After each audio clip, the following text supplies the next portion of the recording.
মহিলারা স্বামীর সাথে একটু ঝামেলা হলি এদিক কয় কিনা জানি না, তবে অবশ্যই কয়। সব মিটিংয়ে লাস্ট বক্তব্য জানেন, স্বামীর সাথে যদি অবনিবনা তাই আমি বলে তোর ঘর করিয়ে গেলাম, আর বিটি যাওয়ালি করতে না, তাই সে বিটিটাকে চলে যাচ্ছে নাকি? প্রত্যেক বাড়ির বিটিরা স্বামীরে ওই করে খোঁটা দেয়, তুমি এমন কি হয়েছে যে তুমি বলে করিয়ে গেলে?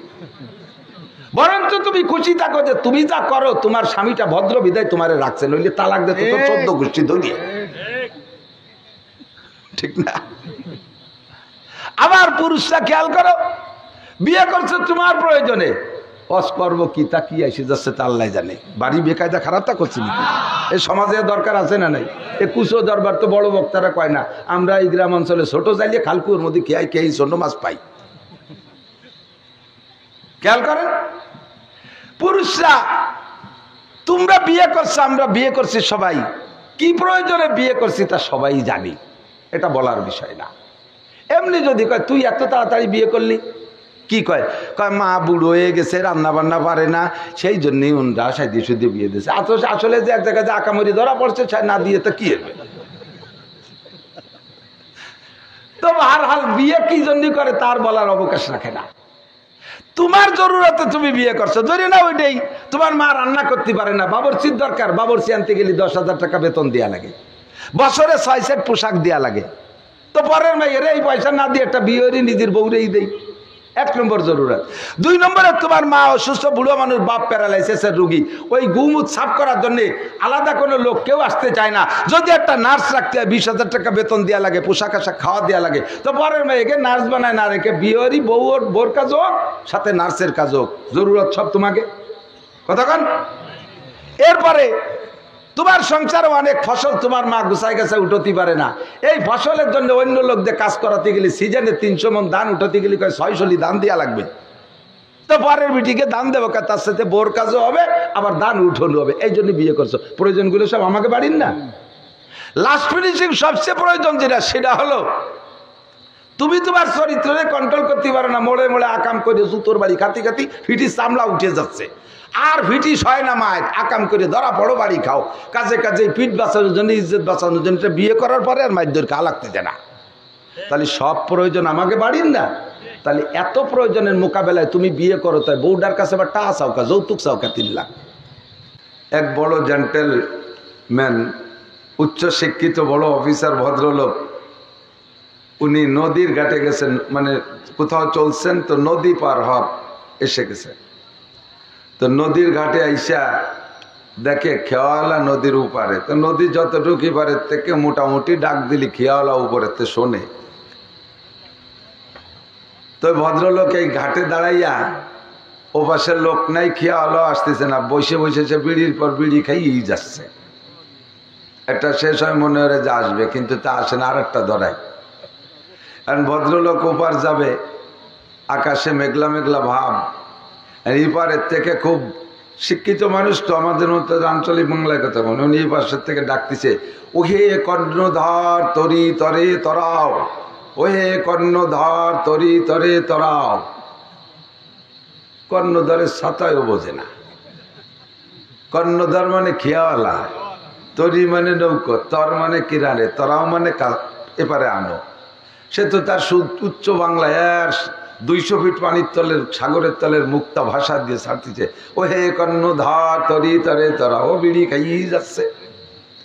এবার সে এক কিষেন কামলা এসে কয়, স্যার কি বলেন, কি কি ব্যাপার স্যার, কেউ চিল্লেছেন কে? তো বলতেছে, বলছে বাবা আমার উপার যেতে হবে, কর্ণধরকে ডাকছি তো আমার কথা ভ্রুক্ষেপ করছে না। কয় স্যার ওইভাবে ডাকলে আসবে না। এই অমকের বেটা অমক, খেয়া নিয়ে আয়, আপনার ভাষার সামনা চুলি বলবানি, কইলি চলিয়েছে। কয় বাবা তুমি এত খারাপ ভাষা বললে, তারপরে চলে এসো। কয় স্যার আপনি যে মুক্তা ছাড়ছেন ও বোঝেই নেই। যে বাংলা বলবো সে বাংলা আমার মাকসাদ থাকতে হবে, উম্মতকে কথা বোঝানো। আমার এত ভালো লাগে ওহিদুজ্জামান সাহেবের বক্তা, যে একেবারে আঞ্চলিক মা খালাদের ভাষা দিয়ে আমাদেরকে বোঝায়। আল্লাহ তাআলা তার জবানের বরকত আরো বাড়ায় দিক। ছোটবেলা থেকে একরকম অনেক দিন যাবতীয় মাঠে, দেখতে তাজা কাঁচা কাঁচা রয়েছে, কিন্তু বয়স ভালোই হয়েছে, নানা হয়ে গেছে। তে একভাবেই কণ্ঠ। আজকে যে গজল গাইছে মনে হয় যেন 14-15 বছরের পোলাদের গজল। আল্লাহ তাআলা তার কণ্ঠটা অনেক দিন কাজ জিন্দা রাখুক, বলেন আমিন। আল্লাহ পাক রব্বুল আলামিন মানব জাতিকে বানাইছে বড় মায়া করে, দয়া করে, মোহাব্বত করে। যে জিনিস বানাইতে, যে জিনিসের পিছনে যার পরিশ্রম যত বেশি হয় তার প্রতি তার মায়াও তত বেশি হয়, ঠিক না? কষ্টে অর্জিত জিনিসের প্রতি তার দরদ বেশি। আপনার সংসার, আপনারা যারা আব্বা আছেন আপাতত, আপনার বাপের সম্পত্তি খুব একটা পেয়েছিলেন না, মোটামুটি সামান্য।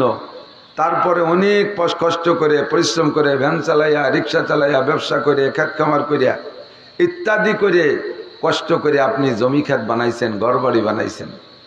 এর প্রত্যেকটা ইঞ্চিতে ইঞ্চিতে আপনার মায়া মহাব্বত জড়িত, ঠিক না? আপনার আমার ছেলেরা, ওরা এই সম্পদ আপাতত ওদের কোনো হস্তক্ষেপ নাই। ওরা বাপের অর্জিত সম্পদ ব্যবহার করে কাজে কাজেই মোটা মোটা টাকা, বিড়ি, গাঁজা, অ্যাবা, ভেন্সিডিল, শিক্ষা সফর, কুসফর, আকামে সফর, যেখানে সেখানে বস্তা বস্তা ঢেলি থিয়ে চলে আসে। মোটর সাইকেল অ্যাক্সিডেন্ট করছে, খালের মধ্যে ফেলাইতে চলেছে, ও নামবে না, অন্তত নিজের কিনা না। আমার চাচাজান হযরত মাওলানা আব্দুল ওয়াহাব সাহেব রহমাতুল্লাহ ছোট ছোট চুটকি বলতেন, তার ভিতরে এক যুবক, কথা না বলি মুরব্বীরা, এক যুবক, দামি একটা যুবক, মানে যুবক বিয়ে শাদী করছে, এই সাইজের যুবক, বুড়ো হয়নি, তো যুবক দামি একটা শাল দিয়ে, শাল বোঝেন তো, 1924 সাল, 2024 সাল, চাদর শাল, কাশ্মীরি শাল, 12,000 টাকা দাম শালটার। এই শালের কেনি দিয়ে এক জোড়া স্যান্ডেল পরিষ্কার করতেছে। স্যান্ডেল জোড়ার বয়স বছর 3 হবে, আমরা স্যান্ডেল তারে মুসির দোকানে নিয়ে পাল্টাতে তার মূল বডির কিছু নাই, ওই জোড়াই দিয়ে চামড়াই দিয়ে স্যান্ডেল হয়ে গেছে, তাই শাল দিয়ে পরিষ্কার করে। জিজ্ঞেস করল, তুই এত দামি শাল দিয়ে ছিঁড়া স্যান্ডেল মুসি, শাল কার আর স্যান্ডেল কার? ওই স্যান্ডেল জোড়া কিনছি বড় কষ্ট করে, ভ্যান চালাইয়া, ওটা আমার নিজের টাকার, আর ওই শালটা দিয়েছে আমার শ্বশুর। শাল তো শ্বশুরের দিয়া, এই জন্যই তার প্রতি মায়া নাই। আর স্যান্ডেল নিজের পরিশ্রমের টাকা, এই জন্যই তারপর মায়া। 12,000 টাকা দামে শাল দিয়ে 300 টাকা দামে ছিঁড়া স্যান্ডেল মোছে। ওই শাল যদি নিজের কষ্ট করে কেনা লাগতো, ওই দিয়ে স্যান্ডেল মোছে না, ও বছরে একদিন গায়েও দিত না, ট্রাঙের মধ্যে থুয়ে যেত, শ্বশুর বাড়ি যাওয়ার সময় গাড়ি ফেলায় নিয়ে আবার আলনার পর থুয়ে দিয়ে ফিরে গাড়ি নিয়ে চলে আসতো, ঠিক না? সন্তান জন্ম দিতে বাপও লাগে, মাও লাগে। আমরা যারা বাপ হয়েছি তারা আমাদের অভিজ্ঞতা আছে।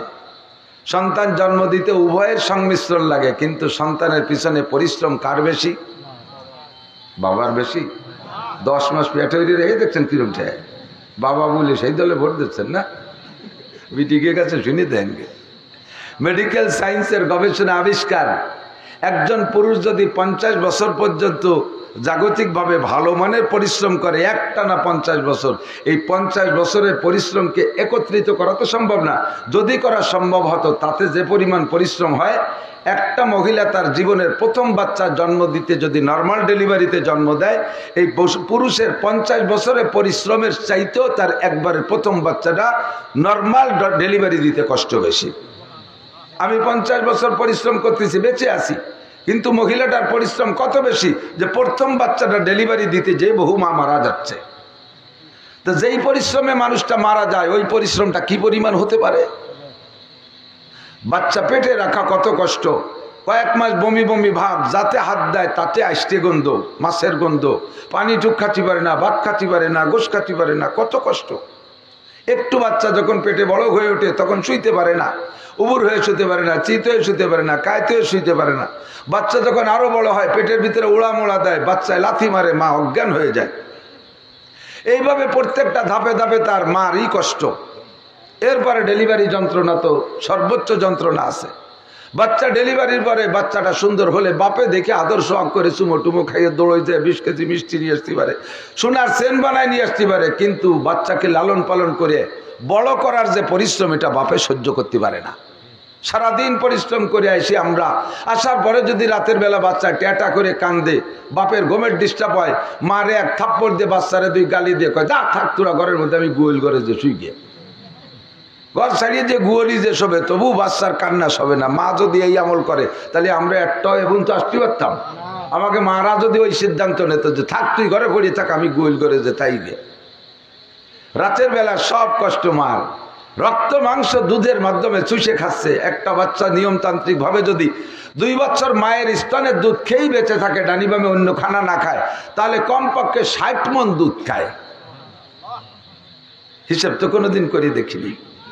যেই বাচ্চাটা মায়ের দুধ পায় না তারা ফিডার খাওয়াইতে হয়। যারা ফিডার খাওয়ায় বাচ্চা বড় করছেন তারা দেখেন কি পরিমাণ টাকা খাওয়াইছেন।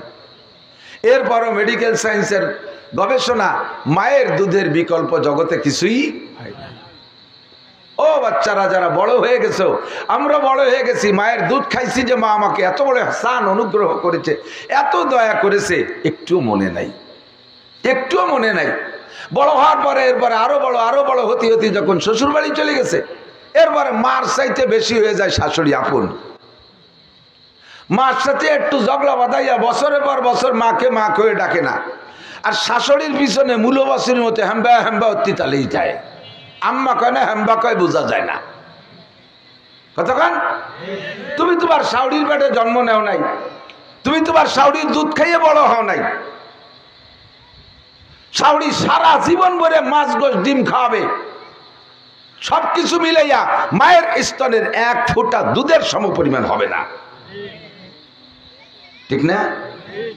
আল্লাহু আকবার। এই জন্য আল্লাহ পাক বলেন ওয়াকাদা রাব্বুকা আল্লা তা'বুদু ইল্লা ইয়াহ ওয়া বিল ওয়ালিদাইনি ইহসানা। আব্বার অবদান তোমার উপরে কম না।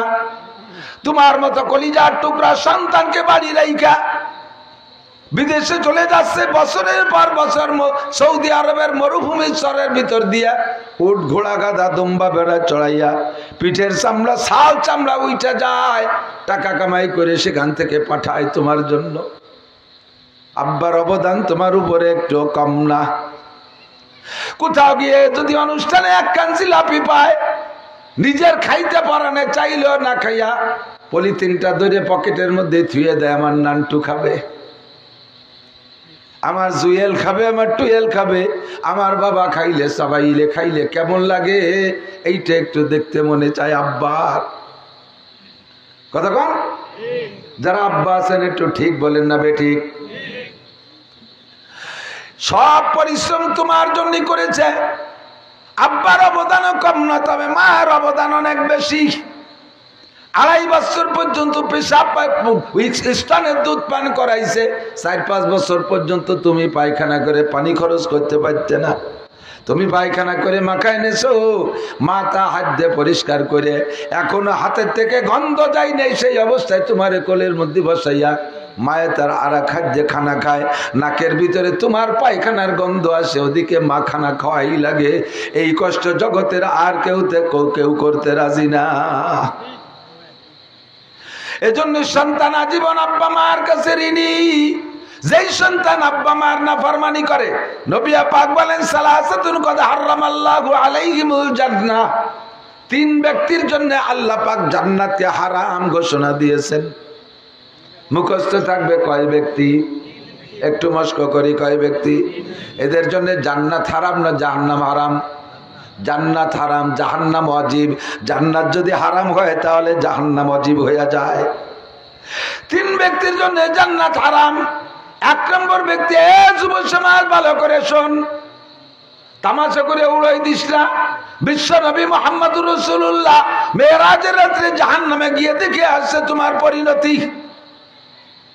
ওই যুবক 1 নম্বরে মুদমিনুল খামার, যেই সকল মানুষ নিশায় অভ্যস্ত, নিশাখোর, মদ খায়, গাঁজা খায়, ইয়াবা খায়, ফেনসিডিল খায়, হিরোইন খায়, আঠা খায়, কত তাজে আবিষ্কার করছে। ছোটবেলায় শুনতাম একটু তাড়ি আর মদ, মুরব্বীরা কথা কর না, এসে বেশি শুনতাম নিয়ে নি এই আবা বাবা ডাল কতটা। কয় বছর আগে যে ঢাকায় যাইয়ে এই নিশারস করতে, পরে ঘরে আসার পরে এক যুবক কয়, হুজুর আপনি তো সব জানেন না, আরো যে কত চাখায়। ইদানিং আমাকে ঢাকায় শুরু হয়েছে শুকনো পায়খানা পুড়াইয়ে তারিখ দুমো নিলিও নিশা হয়, শূন্য গু খাওয়া ধরছে। হুজুর বলেন মুদমিনুল খামার, এখনই তওবা করো, বিনা তওবায় যদি মারা যাও তাহলে হুজুর বলেন আমি মেরাজের রাত্রে জাহান্নামের মধ্যে গিয়ে দেখে আসি এক শ্রেণীর মহিলারা হাতে হ্যান্ডকাপ দিয়ে ঝুলানো, জাহান্নামের আগুন নিচে দিয়ে তারে পোড়াইতেছে। দেখেন রেস্টুরেন্টে যে দেখবেন গ্রিল পোড়ায়, গ্রিল জালনার গ্রিল না, পোল্ট্রি মুরগি শুলিয়ে তেল মশলা মাখাইয়া সিকির মধ্যে গাইতা কতগুলো গাইছে দিয়ে মেশিনে ঘুরতে থাকে, নিচে গ্যাসের আগুনে তাপ দেয়, গলে গলে রস নিচে ঝরতে থাকে, অবশেষে পুড়তে পুড়তে রস শেষ হয়ে একেবারে পোড়া কয়লার মতো হয়ে যায়, এর নাম গ্রিল। হুজুর বলেন আমি জাহান্নামের ভিতরে নারীদের কিরকম গ্রিল পোড়ার মতো গ্রিল পোড়া হতে দেখে আসি। কের মাথার চুল ধরে ঝুলানো, কের জিব্বায় হুক দিয়ে ঝুলানো, কের ঠোঁটে হুক দিয়ে ঝুলানো, কের স্তনে হুক দিয়ে ঝুলানো, কের হাতে হ্যান্ডকাপ দিয়ে ঝুলানো, কের মাথা নিচে মুখী করে ঝুলানো, পাও মুখী করে ঝুলানো, যে যে হালাতে ঝুলন্ত থাকুক উলাঙ্গা মহিলারা সবগুলো এভাবে ঝুলন্ত আছে, আর তাদের নারী বুড়ি পয়সা সরঙ্গাদে বের হচ্ছে।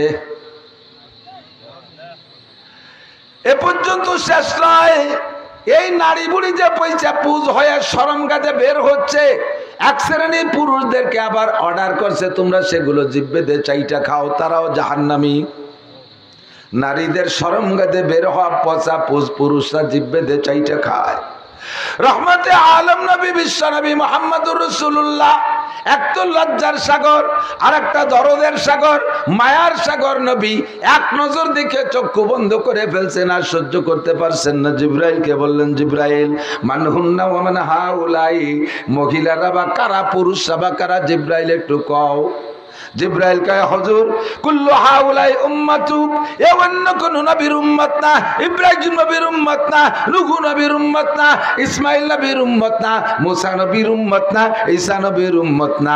আপনাকে দেখানো হচ্ছে অ্যাডভান্স কইরা আপনার উম্মতের দৃশ্য, এগুলো সবই আপনার উম্মত। ফামা বালুহুন্না মা বালুহুম, জিব্রাইল নারীদের এই অবস্থা কেন আর পুরুষের এই বিচার কেন, একটু দোষটা বলে দাও। জিব্রাইল বললেন হুজুর নারীদের অপরাধ হলো হুন্নাস জুনাত, হুন্নাস জুনাত, এই মহিলারা হলো ব্যভিচারিণী চরিত্রহীন জিনাখোর নারী। দেখে যান উম্মতকে বলবেন অবশ্যই আপনার উম্মতের পরিস্থিতি এমন হবে, লক্ষ লক্ষ নারীরা জিনার কারণে, জিনার অপরাধে জাহান্নামের মধ্যে পোড়ানো হচ্ছে। দীর্ঘ টাইম পোড়ার পরে যখন কলিজায় আগুন লাইগা গেছে, চিৎকার মেরে বলতে থাকবে রব্বানা আশরিবনা শাইয়্যাম মিনাল মাইন বারিদ, ও আল্লাহ একটু ঠান্ডা পানির ব্যবস্থা কি করা যায়। 70 লক্ষ বছর চিৎকারের পরে আল্লাহ পাক ঠান্ডা পানি দেবে, এমন ঠান্ডা ঠান্ডা যেই ঠান্ডা পানি খাওয়ার সঙ্গে সঙ্গে শরীরটা একেবারে জমাট বাঁধা বরফ হয়ে যাবে। গরমে যেমন কষ্ট হয়, ঠান্ডা কিন্তু কষ্ট তার চেয়ে কম হয় না। আমার বাংলাদেশে 9 মাস গরম, কোন জায়গায় শুনি না যে গরমে মানুষ মারা গেছে, কিন্তু 3 মাস ঠান্ডা থাকে। প্রচন্ড শীতের কারণে শোনা যায় রংপুর, কুড়িগ্রাম, রৌমারী, পঞ্চগড়, ঠাকুরগাঁও, পীরগঞ্জ, বীরগঞ্জ, উত্তরবঙ্গ দিয়ে বুড়ো মানুষ মরিয়ে সাপ হয়ে যাচ্ছে। অমুক জায়গায় রিদান লাগাতে যাইয়া কিষেনরা কামলারা ঠান্ডায় একেবারে জমি মারা গেছে। ঠান্ডার কারণে মরণের খবর শোনা যায়, গরমের কারণে খুব একটা শোনা যায় না। আরে জাহান্নামের ভিতরে যে শাস্তি দেওয়ার জন্য গরমও যেমন গরম, ঠান্ডাও তার চাইতে কম না। যখন পানি দিয়েছে ঠান্ডা পানি খাইয়া এমন জমাট বেঁধে গেছে, সহ্য করতে পারছে না, আবার উল্টো চিৎকার করে রব্বানা আশরিবনা শাইয়্যাম মিন মাইন হামিম, ও আল্লাহ এত ঠান্ডা তো চাই নাই, চাইলাম যত ঠান্ডা তার চেয়ে দিয়ে ফেলছো, বেশি সহ্য হয় না, একটু গরম পানির ব্যবস্থা করো। আবার 70 লক্ষ বছর চিৎকার করার পরে গরম পানি দেওয়া হবে, তবে পান করার জন্য নয়। সুব্বু করা সিকিন্না হামিম, সর্বপ্রথম গরম পানি ঢেলে দেবে তাদের মাথার উপরে, সারাটা গা ফুসকা ধরে যাবে গরম পানিতে, বিশাল বিশাল ফুসকা ভরা শুধু পুজ আর পুজ। বিস্ফোড়া হইলে পুজ যখন পাইকে যায়, বিস্ফোড়া ভিতরের পুজে কেমন অশান্তি লাগে, যার জীবনে 2-1 বার হয়েছে জানা আছে।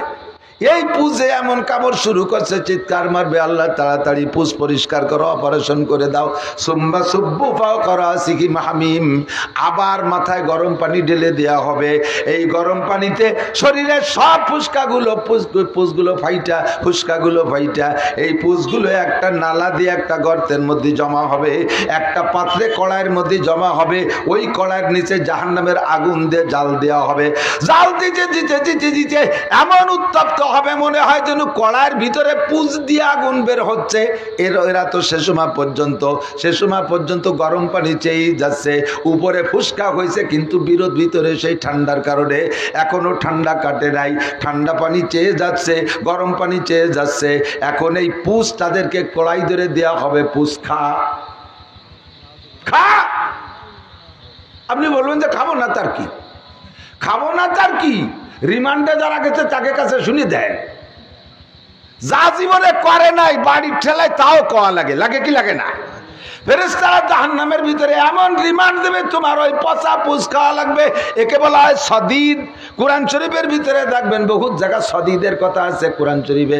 জাহান্নামীদের খাদ্য হবে সদিদ। সদিদ মানে এই পচা পুষ, গরম পুষ। খাওয়ার সঙ্গে সঙ্গে ওই মহিলাদের পেটের ভিতরে নাড়ি বুড়ি পয়সা ওই পুজের মতো সরঙ্গাদে বের হবে। ওই হলো সেই মহিলারা যারা হবে জোনাত ব্যভিচারিণী। 3 নম্বরে নবী, 2 নম্বর কি বলা হয়, এরপরে খাইতেছে যারা তারা কারা? সাহাবায়ে কিরাম নবী পাক জিজ্ঞেস করলেন জিব্রাইল, খাইতেছে যারা তারা কারা? জিব্রাইল জবাব দিলেন, এদের 2টা দোষ। যুবকরা খেয়াল করো। 1 নম্বর দোষ হলো অহুম জানি, এরা সব জিনাকর পুরুষ, এরা ব্যভিচার পুরুষ। জিনা করছে, জিনার নেশায় থাকতে থাকতে বিনা তওবায় মারা গেছে। যদি ভাগ্য করে একবার তুমি অন্তর থেকে তওবা করে ছেড়ে দিতে পারো তাহলে তোমার জন্য এই শাস্তি হবে না ইনশাআল্লাহ। কিন্তু জিনার নেশা থাকতে থাকতে তার ভিতরে অভ্যাসের ভিতর দিয়ে যদি তুমি মারা যাও তোমার খাদ্য হবে নারীদের সরঙ্গাদে বের হওয়া পচা পুষ। একটু বলবেন না নাউজুবিল্লাহ? ভয় লাগে কি লাগে না? খাইতে পারবেন? এটা কি সম্মানী খানা? রিজকে কারিম, সম্মানী খানা। এই খাদ্য তোমাকে খাইতে হবে। এরা ব্যভিচার পুরুষ। 2 নম্বর হলো হুম সারিবুল খামার, আপনার উম্মতের মদখোর উম্মত, গাঁজাখোর উম্মত, ইয়াবাখোর উম্মত, ফেন্সিডিলখোর উম্মত। 2 নম্বর নবী পাক বলেন যাদের জন্য জাহান্নাম ওয়াজিব, জান্নাত হারাম। মনে আছে? 2 নম্বর হলো আল্লাহ আক, মা বাবার না ফরমান সন্তান। যেই সন্তানরা আব্বা মাকে ভ্রুক্ষেপ করে না, আব্বা মার কথা মতো চলে না। ও যুবক, আমার প্রাণ প্রিয় সোনারা, আমিও কিন্তু সন্তানের আব্বা। তবে আলহামদুলিল্লাহ আমার সন্তানরা নাশেজ বিয়াদব না। আমার 4টে ছেলে হাফেজ এবং মাদ্রাসায় ভালো মানে পড়াশোনা করে। জীবনে সামনে আইসা জোরে কথা বলে না, ভয়তে আবার সামনে এখনো বসে খানা খাই না। বড় হয়ে গেছে এখন, তারা সেভাবে সম্মান করে চলে। ছেলেরা যে মাদ্রাসায় পড়ে আল্লাহর রহমতে প্রত্যেকটা মাদ্রাসা থেকে আমার সন্তানদের প্রশংসা আছে। আব্বা হয়েছি বুঝতে পারি এখন। সন্তানে উল্টো পাল্টা করলে কত কষ্ট লাগে তুমি এখন বুঝতেছ না। আল্লাহ রসুল বলেন যাদের জন্য জান্নাত হারাম, জাহান্নাম ওয়াজিব। 2 নম্বর মানুষ হলো আল আক, ওই সন্তান যে তার আব্বা মার সাথে নাফরমানি করে, আব্বা মার কথা মানে না, বেয়াদবি করে। কোনো আব্বা মা সন্তানের কোনোদিনও অকল্যাণ চায় না, অমঙ্গল চায় না। কথা বলেন ঠিক কি ঠিক না?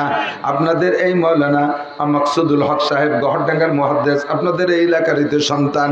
ওনার ফেসবুক পোস্টে থেকে সেদিন একটা খবর দেখলাম, ঢাকার ভিতরে একটা লোক রাতের বেলা ঘুমিয়ে আছে। তার কলেজে পড়ুয়া মাইয়া রাতের বেলায় বাপকে ঘুমের ভিতরে সূরা দিয়া 13টা কোপ দিছে। সুবহানাল্লাহ, কি বিল্লাহ, একটু কন্যা জোরে। এরকম একটা মেয়ে আপনি চান না? ঘুমের মধ্যে কোপ খাবেন, পরাণ ভরি কোপাবে। আব্বার আরে ছেলেবেলাতে পুরুষ সন্তানে মারে, এটা দূরে একটা শুনি। কিন্তু মায়ের আজীবন পরে বাপের পক্ষে থাকে, ছেলেরা যায় মার পক্ষে। ঠিক না? ছেলেরা যায় মার পক্ষে, মেয়েরা যায় মা বাপের পক্ষে। সেই মেয়েতে বাপরে ঘুমের মধ্যে 13টা কোপ দিছে। সঙ্গে সঙ্গে ঢাকা মেডিকেলে নিয়ে গেছে। যতক্ষণ হুশ ছিল ততক্ষণ পর্যন্ত ভদ্রলোক বলতেছে, ও পুলিশ ভাইরা, দয়া করে তোমরা আমার মেয়েটারে অ্যারেস্ট করবা না। আমার মেয়েকে অ্যারেস্ট করে জেলখানায় ঢুকাইলে, হাজতে ঢুকাইলে অন্ধকার জায়গা আমার মেয়ে ভয় পেয়ে মারা যাবে।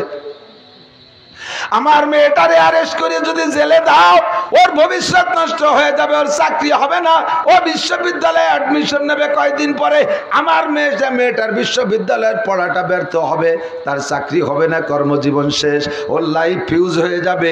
কাজে আমি অনুরোধ করি, আমার মেয়ে আমারে কোপাইছে, আমি যদি মাফ করে দেই তোমরা ধরবা কেন?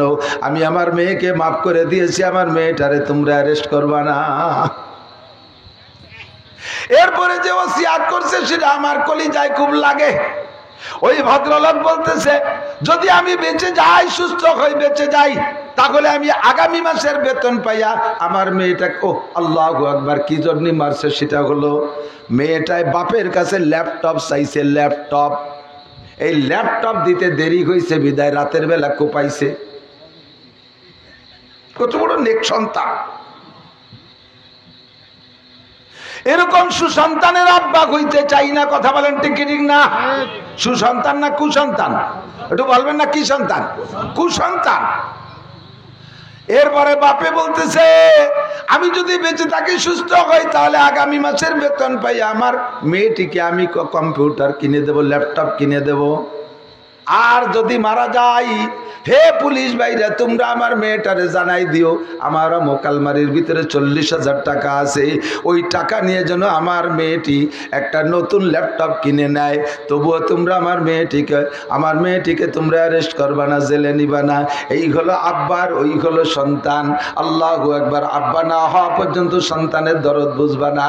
এই সন্তানে যদি আব্বা মার সাথে না ফরমানি করে, আল্লাহ রসুল বলেন, হে যুবক, তোর মরণ যদি কাবা ঘরের মধ্যেও হয়, তোর মরণ যদি কাবা ঘরের মধ্যেও হয়, তোর মরণ যদি শবে কদরে হয়, তোর মরণ যদি রমজানে হয়, তোর মরণ যদি রমজান মাসের শবে কদর রাত্রে, জুমার রাত্র কাবা ঘরের মধ্যেও হয়, তবুও তোর জন্য জান্নাত হারাম। তোর মরণের সময় কলেমা নসিব হবে না। আব্বা মার কলিজায় আঘাত দিয়ে কেউ মরার সময় কলেমা নিয়ে যাইতে পারবা না। অবিল ওয়ালিদাইনি ইহসানা, আব্বা মার সাথে সুসম্পর্ক রাখবা, তাদের আনুগত্য হবা, তাদের প্রতি দয়াবান মেহেরবান হবা। জীবদ্দশায় যতদিন ইনকাম করার ক্ষমতা থেকে, একটু খেয়াল, আমরা পুরুষরা যারা ইনকাম করি, যুবক তোমরা যারা ইনকাম করো, তোমার ইনকামের উপরে আব্বা আমার দুইজনেরই হক আছে। কতক্ষণ আছে? জোরে বলেন আছে। আছে না? নাকি শ্বশুর শাশুড়ির হক, শালা শালির হক, বন্ধু বান্ধবের হক, আব্বা মার হক আছে না নাই? ওনাদেরই মূল হক, বাকিগুলো হলো নফল। ওই দুইজন হলো ফরজ, বাকিরা সব নফল। কতক্ষণ? কামাই করে টাকাই না, টাকাটা কার কাছে দিবা? যুবক শুনে না, যদি বরকত পাইতে চাও, আব্বা মা দুইজন সামনে আছে, টাকাটা দিবা তুমি আব্বার হাতে। কার হাতে? আব্বার হাতে টাকা দিবা। টাকা দেওয়ার সময় মার হাতে দিবা না, টাকা দিবা আব্বার হাতে। আব্বা হলো সংসারের কর্তা, উনি হলেন আমিরে শরিয়াত। আব্বার হাতে টাকা দিবা। এরপরে আব্বাই আবার তোমার মার কাছে দেবে। মা হলো ক্যাশিয়ার। মা কি? ক্যাশিয়ার। আব্বার হাতে টাকা দিবা, মায়ের হাতে আব্বাই দেবে। আবার তোমার মা তোমার আব্বাকে দেবে, বলবে গুনিয়ে দেখেন। দুইজনে তো আগের মানুষ, তোমরা তো যখন ইনকাম করতে জানতো, তখন বাংলাদেশে 1000 টাকার নোট জন্ম নেই নাই। 1000 টাকার নোট নেছে হাসিনের আমলে। কতক্ষণ? শেখ হাসিনের আমলে। কাজেই তুমি যখন ইনকাম করতে পারতেন, এত বড় বড় 1000 টাকার নোট দেখে নাই, দেখে চোখ বড় হয়ে গেছি, ওরে বাবা, হাসিনে কত বড় টাকা বানাইছি। একটু নাড়াচাড়া কইরা আবার তোমার হাতেই দেবে। বাবা, তোমার টাকা তুমি কাজে লাগাও, আমাকে দুইজনের মাত্র 2000 টাকা ওর থেকে দাও। কয় না আব্বা, আপনি নিজে হাতে নেন। আব্বা 1000, মা 1000 নিয়া 98,000 টাকা তোমার হাতে দেছে। একটু মন খারাপ করবা না যে বান্ডিলিতে 2 কেন্দ্রকে খাটো করে ফেলাইছে বান্ডিল।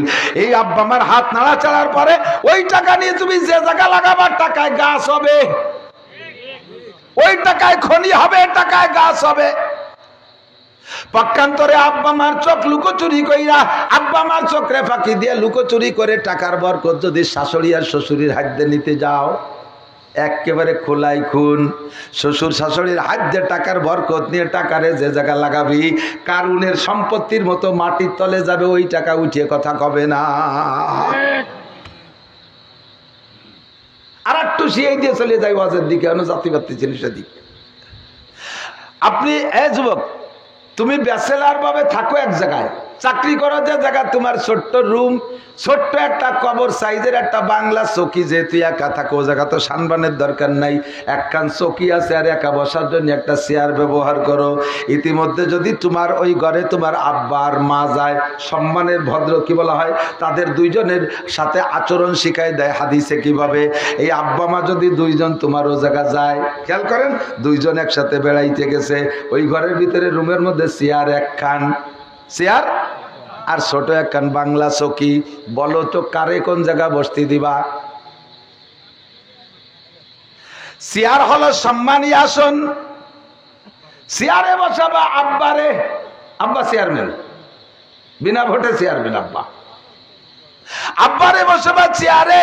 আর খাট আলা মোহাব্বতের আসন, তুমি আর তোমার মা বসবা খাটে, মারে গার সাথে মিশে জড়িয়ে ধরে ওই জায়গা বসে মারে কোলের মধ্যে নিয়ে আদর দিয়ে সম্মান প্রদর্শন করবা, আর আব্বারে চেয়ারে বসাইয়া সম্মান প্রদর্শন করবা। একটু শিখে নাও আদব তাজ ইস্তেয়াজ লুৎফে ইলাহি, বিনে বরসর বেরো হর যাকে খাহি, আয় খুদা খাহে মে তৌফিক আদব, বেয়াদব মাহরুম গশতাজ ফজলে রাব। বেয়াদবি করবা না, ধ্বংস হয়ে যাবা, বেয়াদবি করবা না, ধ্বংস হয়ে যাবা। আব্বা মা সন্তানদের কখনো মুখ দিয়ে বদদোয়া দেয় না। তোমার আচরণে যদি অন্তরে কষ্ট পায়, ওই অন্তরের কষ্টে তুমি ধ্বংস হয়ে যাবা, আর কোনোদিন বড় হতে পারবা না। আমার মাও বেঁচে আছে, এখন অনেক বয়স হয়ে গেছে। আমি আমার মার ৮-৯০ সন্তান, আমার বয়স ৫৬ শুরু হয়েছে। আমার বড় বোনের বড় ছেলে আর আমি এক বয়সী। তা আমার মা কি আইসক্রিম মা? হাওয়া আলাইহিস সালামের পর হয়েছে নাকি তাও পাওয়া যায় না, একটু বয়স একটু হয়ে গেছে, ছোট হয়ে গেছে।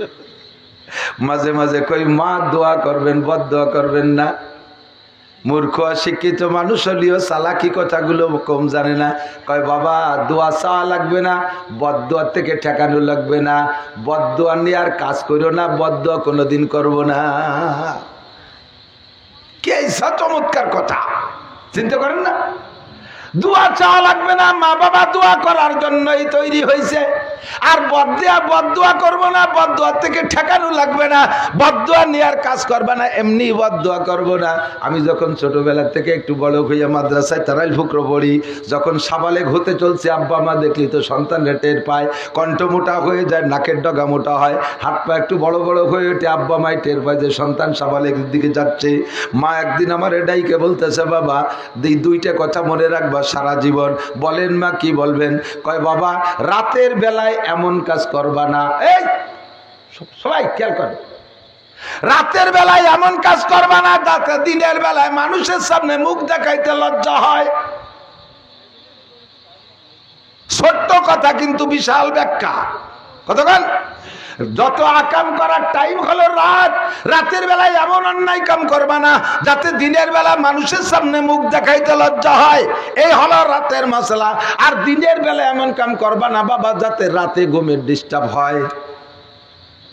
অবৈধ সম্পর্ক তৈরি করছো দিনের বেলা, রাতটা চলে গেছে ওই টেনশনে, কিভাবে একটু দেওয়া পারবো, কোন যখন একটু কথা কব, কোন ফাঁকে একটু কথা বলবো, সবাই যে সময় ঘুমায় যায় সেই ফাঁকে একটু কথা কব, এই অপেক্ষা করতে করতে রাত 2টা-3টে বাজে গেছে।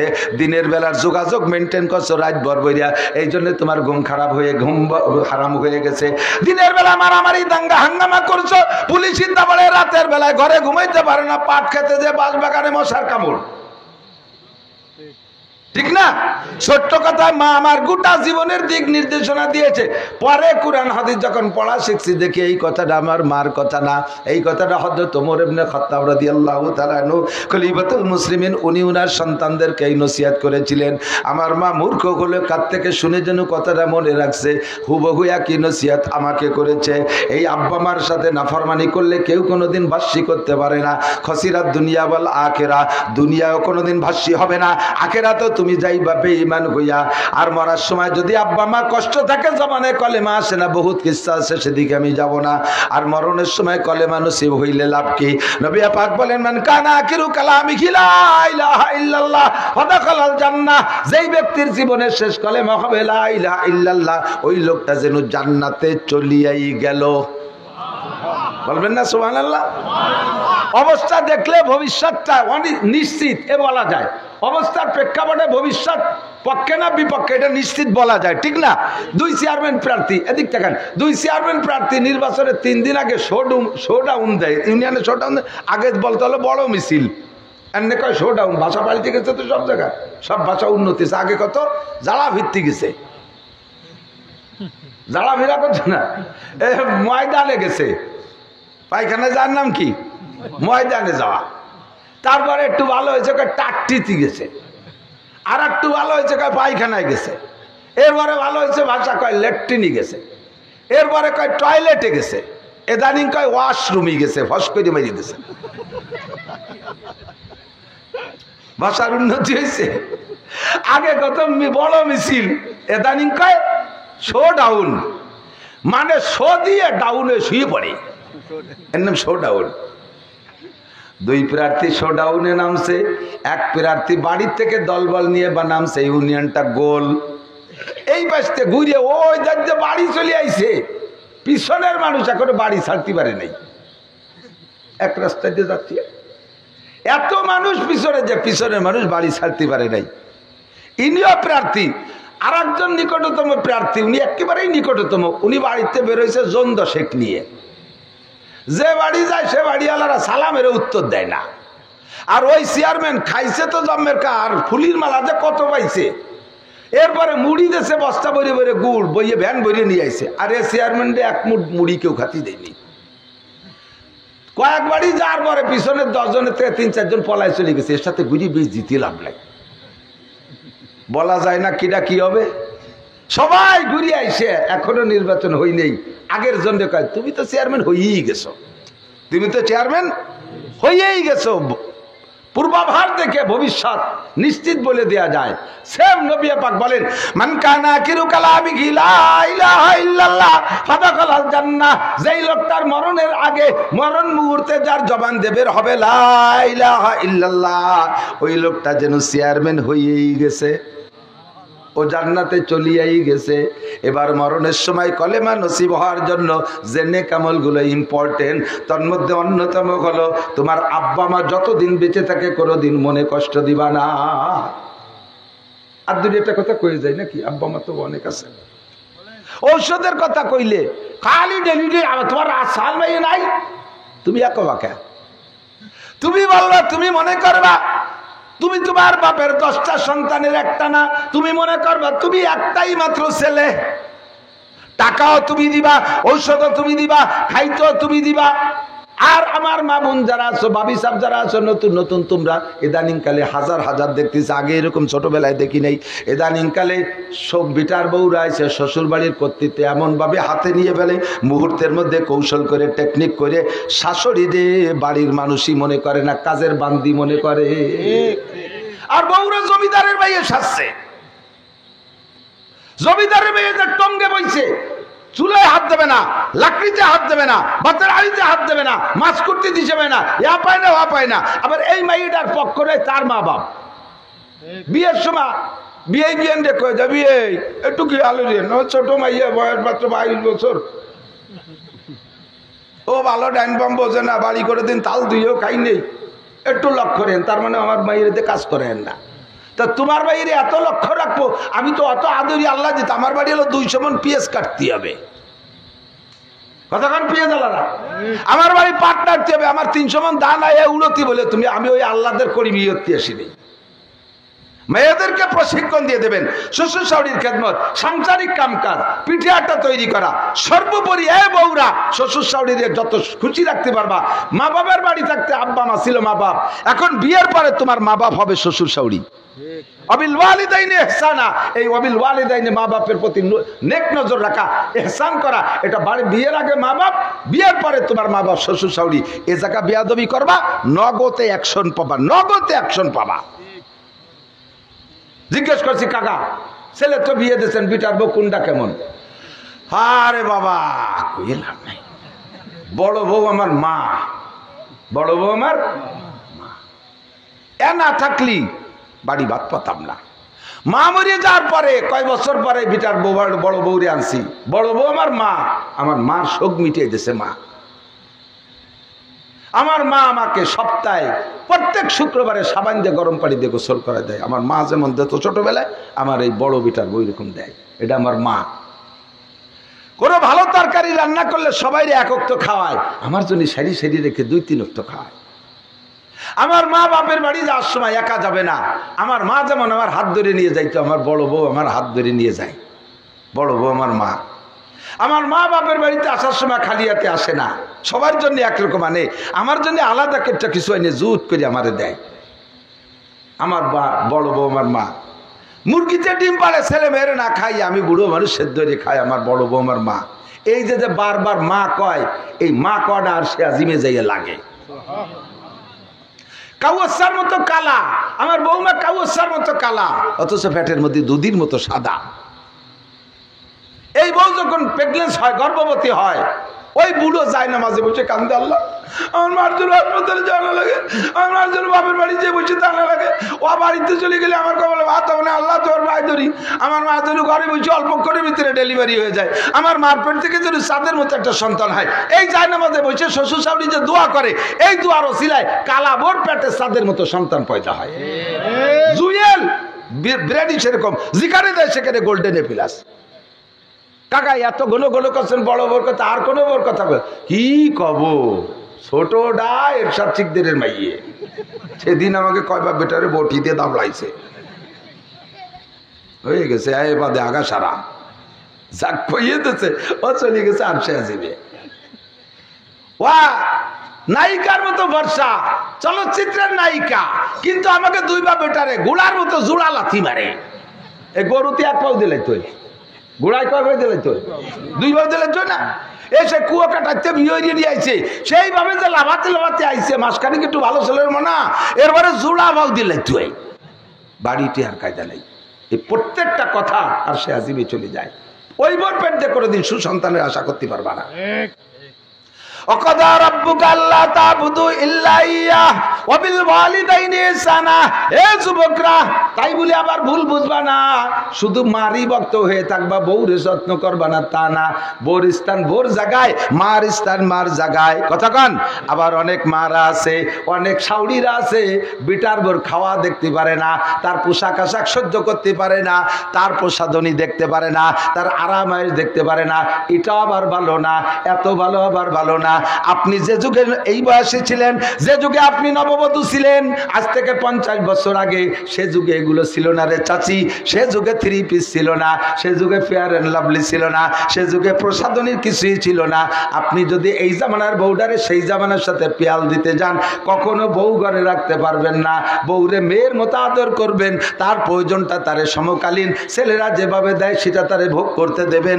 ফাঁকে আপনার আদর যত্নে বউটা আপনাকে মার মতো জানবে, আচরণটা আপনারই দেখাতে হবে।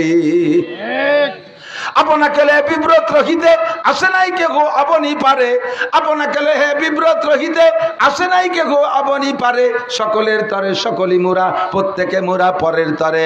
বিটার বউরে একেবারে সবসময় দাঁতের মধ্যে রাখবেন তা না, তারও একটা স্বাধীনতা আছে, তারও একটা উন্মুক্ততা আছে, তার জীবনের একটা শখসাদ আছে, বয়সের একটা তারতম্য আছে। এই বয়সে তারে কিছু না কিছু গুঞ্জাইশ দিতে হবে। আবার এ বউরা, শাউড়িকে তুমি বাড়ির কাজের মেয়ে বান্দি মনে করবা না, ওটাকে উচ্ছিষ্ট মনে করবা না। সবার জন্য সবাই, কেউ কেউ কে ছাড়া না। কতক্ষণ? পুরুষের জন্য স্ত্রী যেমন দরকার, স্ত্রীর জন্য পুরুষও দরকার, স্বামী দরকার। মহিলারা স্বামীর সাথে একটু ঝামেলা হলি এদিক কয় কিনা জানি না, তবে অবশ্যই কয়। সব মিটিংয়ে লাল বক্তব্য জানেন, স্বামীর সাথে যদি অবনিবনা তাই, তা আমি বলে তোর ঘর করিয়ে গেলাম,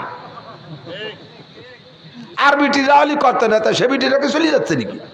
প্রত্যেক বাড়ির বিটিরা স্বামীরে ওই করে খোটা দেয়। তুমি এমন কি হয়েছে যে তুমি বলে করিয়ে গেলে? বরঞ্চ তুমি খুশি থাকো যে তুমি যা করো তোমার স্বামীটা ভদ্র বিদায় তোমার রাখছে, নইলে তালাক দিত তো 14 গোষ্ঠী ধরিয়ে। ঠিক না? আবার পুরুষরা খেয়াল করো, বিয়ে করছো তোমার প্রয়োজনে, অস্কর্ব কি তা কি আসে যাচ্ছে তা আল্লাহ জানে। বাড়ি বেকায়দা খারাপটা করছি নাকি? এই সমাজে দরকার আছে না নাই? এ কুচো দরবার তো বড় বক্তারা কয় না, আমরা এই গ্রাম অঞ্চলে ছোট যাইলে খালকুর মধ্যে কে ছোট মাছ পাই। খেয়াল করেন, পুরুষরা তোমরা বিয়ে করছো, আমরা বিয়ে করছি, সবাই কি প্রয়োজনে বিয়ে করছি তা সবাই জানি, এটা বলার বিষয় না। এমনি যদি কয় তুই এত তাড়াতাড়ি বিয়ে করলি, কি কয়, কয় মা বুড়ো হয়ে গেছে, রান্না বান্না পারে না, সেই জন্যই ওনরা সাইদি সুদি বিয়ে দিয়েছে। আসলে যে এক জায়গায় যে আকামরি ধরা পড়ছে, না দিয়ে তো কি হবে। তো হাল বিয়ে কি জন্য করে তার বলার অবকাশ রাখে না। তোমার জরুরতে তুমি বিয়ে করছো, ধরি না ওইটাই তোমার মা রান্না করতে পারে না, বাবরচির দরকার, বাবরচি আনতে গেলে 10,000 টাকা বেতন দেওয়া লাগে, বছরে 6 সেট পোশাক দেওয়া লাগে। তো পরের মেয়ের এই পয়সা না দিয়ে একটা বিয়েরই নিজের বউরেই দেই, 1 নম্বর জরুরত। 2 নম্বরে তোমার মা অসুস্থ, বুড়ো মানুষ, বাপ প্যারালাইসিসের রোগী, ওই গুমুত সাফ করার জন্য আলাদা কোনো লোক কেউ আসতে চায় না। যদি একটা নার্স রাখতে হয়, 20,000 টাকা বেতন দেওয়া লাগে, পোশাক আশাক খাওয়া দেওয়া লাগে। তো পরের মেয়েকে নার্স বানায় না রেখে বিয়েরই বউর কাজ হোক, সাথে নার্সের কাজ হোক, জরুরত সব তোমাকে। কতক্ষণ এরপরে তোমার সংসারে অনেক ফসল তোমার মা গুছাই গেছে, উঠতে পারে না। এই ফসলের জন্য অন্য লোক দিয়ে কাজ করাতে গেলে সিজনে 300 মন ধান উঠাতে গেলে 600 ধান দেওয়া লাগবে। তো পরের বিটিকে দান দেবো, তার সাথে বোর কাজও হবে, আবার দান উঠোনো হবে। এই জন্য বিয়ে করছো, প্রয়োজনগুলো সব আমাকে বাড়ির না। লাস্ট ফিনিশিং সবচেয়ে প্রয়োজন যেটা, সেটা হলো তুমি তোমার চরিত্রে কন্ট্রোল করতে পারো না। মোড়ে মোড়ে আকাম করে জুতোর বাড়ি খাতি খাতি ফিটির চামড়া উঠে যাচ্ছে, আর ফিটিস হয় না মায়, আকাম করে ধরা বড় বাড়ি খাও, কাজে কাজে পিঠ বাঁচানোর জন্য, ইজ্জত বাঁচানোর জন্য বিয়ে করার পরে আর মাইদুর কা লাগতে দেয় না। তাহলে সব প্রয়োজন আমাকে বাড়ির না। তাহলে এত প্রয়োজনের মোকাবেলায় তুমি বিয়ে করো, তাই বউডার কাছে আবার টাকা চাও কা, যৌতুক চাও কা 3 লাখ। কেন যৌতুক চাও? তোমার শ্বশুরের কাছে যৌতুক চাও? শ্বশুরকে মাইয়ে জন্ম দিয়ে এত বড় অন্যায় করছে যে তো মাইয়ে বিয়ে দিয়ে সব তোমার টাকা দিতে হবে। যদি সব শ্বশুর মাইয়ে জন্ম দিয়ে অন্যায় করে থাকে, তাহলে মাইয়ে প্রোটেকশন বন্ধ হলে তুই বউ পাবি কোন জায়গা? তোর সাথে মাইয়ে দেবে, সে মেয়েটা কোথায়? অবিটা তো মাইয়ে জন্ম দিয়ে অন্যায় করছে, তাই 3 লাখ টাকা চাইস। ফাঁকে মনে রাখবি, যারা যৌতুক খাবা, তুই এর করছিস ছোট গে, মুরব্বীরা যেন আবার খারাপ মনে এরেন না। যারা বিয়ে করো নাই আর যারা করছো তাদেরও বলি, বিয়ের সময় যদি যৌতুক খেয়ে থাকো, তাড়াতাড়ি 1 সপ্তাহ 1 মাসের মধ্যে টাকাগুলো ফেরত দেবা। মোটর সাইকেল যদি আইনে থাকো, কড়াকড়ির সাথে ফেরত দেবা। অন্য বা রাস্তায় দিয়ে চলবে না, খালের মধ্যে দিয়ে চলবে, অথবা ট্রাকের ফাঁসার তলে উড়িয়ে যাবে।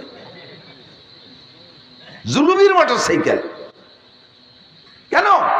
যদি তুমি এভাবে যৌতুকের টাকা আনো, নবী পাক বলেন, যেই ব্যক্তি বিয়ে করে দেনমোহর দেওয়ার নিয়ত নাই, বউরে ফাঁকি দিয়ে কাটাই যাবে। আছে না এরকম অনেকে? ও বাসর রাত্রি 1 কায় দড়ি ফেলবানি, বাসর রাত্রি বুসুম দিয়ে বসে থাকে, কথা কয় না। স্ত্রী কয় কি ব্যাপার, এত প্রত্যাশিত বিয়ে আমাদের দুজনের, এত তাবিজ কবজ নীতি নীতি, এত বয়স হয়ে যার পর একটা বিয়ে হলো, আজকের রাত মানে বাসর রাত মানে আনন্দের রাত, তুমি ওর মুখ পোড়ায় বসে রয়েছো কে? দেন মোহর মাফ করার জন্য কয় তোমার 3 লাখ টাকার দিনা, এ মাথায় থাকতি কিভাবে এত খুশি আসে। যে মুরব্বীরা উঠে দিয়েছে, বৌতি কি কয়, ওগুলো বাদ দেন, সব মাপ, নো ডাউট, লাতা হাজান বলা টাকা, ভয় পেন না, টেনশন করে কলা তাই তালাক, চলে আসেন, মাফ হয়ে গেছে। এই মাপ না, এই টাকা কিয়ামতের ময়দানে হলিও দেয়া লাগবে। অপকৌশল বাদ দেন, এই টাকা দেওয়া ওয়াজিব। আপনি কে থেকে 3 লাখ টাকা আনলে সে টাকা যেমন দেওয়া ফরজ ওয়াজিব, এই টাকা আপনার এরকম ফরজ ওয়াজিব, কোনো ফাঁকি ফুকি দিতে পারবেন না। হুজুর বলেন, যেই লোকটা বিয়ে করে দেনমোহর দেওয়ার ইচ্ছা নাই, যে কোনো কৌশলে ওটাকে ফাঁকি দেওয়ার ইচ্ছা করে, আর এই শ্বশুর বাড়ি থেকে পয়সা খাওয়ার ইচ্ছা আছে, যৌতুক খাওয়ার নিয়ত করে, যা ইয়াউমাল কিয়ামাতি ওয়া হুয়া জানিন, এই লোকটা হাসরের মাঠে আল্লাহর সামনে আমার সামনে আসবে ব্যভিচার হিসেবে, জেনাখোর হিসেবে। তোর বউ হালাল হয় নাই, কারণ মাল হালাল করার জন্য মালের টাকা দেওয়া লাগে, স্ত্রীকে হালাল করার জন্য টাকা দেওয়া লাগবে, সেই টাকা তুমি দাও নাই। সাবধান, তাড়াতাড়ি যারা দিনা আছেন স্ত্রীর কাছে টাকাগুলো পরিশোধ করে মরেন, মরার আগে দিনা পরিশোধ করবেন। নগদ টাকা যদি না থাকে 2-5 কাঠা জমি হলিও চাষির নামে লিখে দিয়ে যাইয়েন, নইলে পুলসিরাতের উপরে গলা চিপে ধরবে। ওদিনের স্বামী বলে তোয়াক্কা করবে না, এ বুড়ো কুম্বিজ নিলা দাঁড়া, তুমি আবার কেনা কাছে এত সিন বানানের সিনা লাগবে না, টাহা ভেলা কি টাকা দেন মোহরের টাকা, তুমি আজ কি ভাত ছাড়ো, ভাত ক্লিয়ার হলো, আমার ওভেসে জাতি দাও, ও তো তবলিক মবলিক নিয়ে ব্যাকে যা, টাকা ভেলা। আল্লাহ কয়ে যায় ফেরেশতারা ও জায়গা জামজাম ঠেকতেছে, লোক বেশি, আগে বুড়ি উল্টো ভাতে আইছে, এক বুড়োর গলা চিবিয়ে যাচ্ছে, কি কয় দেন মোহরের টাকা পাবে, কয় দাও আদায় করে দাও। আচ্ছা কাবনে তো পকেট নাই যে পয়সা করে নিয়ে আসো, আইসে তো ন্যাংটা ব্যাংটা হইয়া আমি এই পয়সা দেবো কোথা থেকে? বুড়োর আমল নামা চেক করে প্রত্যেক 2 পয়সার পরিবর্তে 700 রাকাত নামাজ বুড়োর আমল নামা থেকে বুড়ির আমল নামায় ট্রান্সফার করো, দাও বিকাশ করে দাও, রকেটেই দাও, তাড়াতাড়ি চলে যাও। ধমাধম করে বুড়োর আমল নামা খালি অতি তালে রয়েছে, দিতে দিতে সব শেষ। এরপরও 5000 টাকা বাকি রয়েছে। ফেরেশতার কাল্লা 5000 টাকা বাকি রয়েছে, বুড়ির কোনো গুনাহ থাকলে ওটা বুড়োর গাড়ি উঠে দাও, বুড়িরে দিয়ে দাও। হাসি উড়োই দিয়েন না, হাসি উড়োই দিয়েন না। বিয়ে করতে দেন মোহর লাগে, দিয়ে দিয়েন, বেশি করে দিয়েন। বেগুনি তেল দিলি যায় কোন জায়গা? কড়ইতি না পেটেও কিছু যায়? পেটে যায় না? কড়ইতি তেল দিলি পেটে যায় না? পেটে যায়, পেটে যায়, কড়ইতি যায় যায় যায় ব্যাগে বেগুনির মধ্যে ভেসায় পেটেও তো যায়। তাহলে বেগুনটা তেল কম দেবো কে? বউরে টাকা দিলি, বউ যদি বউর মতো বউ হয়, মানুষ ইজ্জত মানুষ হয়, ওই টাকা দিয়ে বাপের বাড়ি যাবে না, আপনার ছেলে মেয়ের জন্যই সে খরচ করবে। কাজে ওখানে দিয়ে তো লস নাই, থাক সে যায় যাক নিয়ে যাক, বাপের বাড়ি দিক করে সমস্যা নেই, কিন্তু তার টাকা তারা দিয়ে দিতে হবে, তার দিনে তার কাছে শোধ হবে। এখন আমরা বিয়ে করার সময় বিয়ে করছি নিজের জরুরতে, অথচ বউটার পিছু ভরে এত প্রেশার, এত প্রেশার। ফাঁকা আর একটা কথা বলে যাই, কোনো মহিলা বিয়ের পরে যদি শ্বশুর বাড়ি আসার পরে টপ টপ করে শুধু কন্যা সন্তান হতে থাকে, শুধু মেয়ে হতে থাকে, স্বামী তো তার চোখ পাইতে দেখতেই পারে না, বারবার সিগন্যাল দেয়, ফিরে যদি তোর মাই হয় তাহলে কিন্তু বিয়ে আর একটা অন্য। তাহলে মাইয়ে ওয়ানু আর ছেলে ওয়ানু, এর দায়িত্ব কেউ বিটির?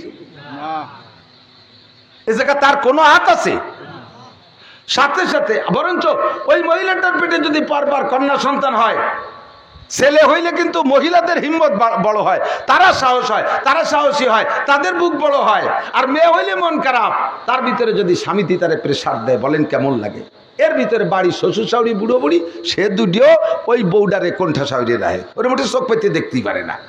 কালি ভাটির বাচ্চা বলতে ভয় দাও তিতালি রয়েছে, বাংলা ওইরকম কয়। কাকি এবার কইতো ওই যেটা বাহনের বাচ্চা, বাংলা এই বউডারে চোখে দেখতে পারে না। যেটা ছেলে হয় তারা আদরের ঋণ আছে, এই পার্সিয়ালিটি করবেন না। ছেলে মেয়ে কে দেয়? সবাই বলে না কে দেয়? আরো ধরে কে দেয়?